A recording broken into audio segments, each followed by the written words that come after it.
Σε μια όμορφη βιτρίνα στάθηκα κάποια βραδιά και κοιτούσα έναν κούκλο με μια κούκλα αγκαλιά.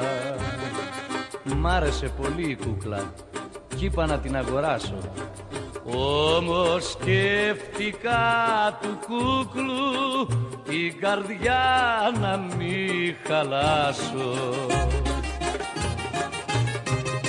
Τι θα πει πως είναι κούκλος κι αν δεν έχει και ψυχή,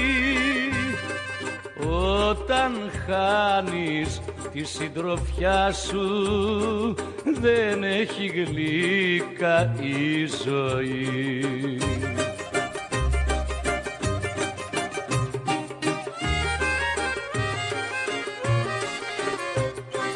Πέρασα το άλλο βράδυ τα κουκλάκια για να δω, είδα μόνο του τον κούκλο δακρυσμένο το φτωχό. Είχε πάει κάποιος άλλος που είχε πιο πολλά λεφτά και αγόρασε την κούκλα και την πήγε μακριά.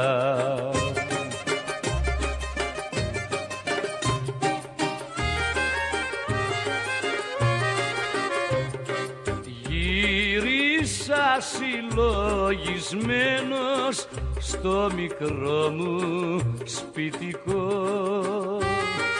να αγκαλιάσω με λαχτάρα τη γυναίκα π' αγαπώ.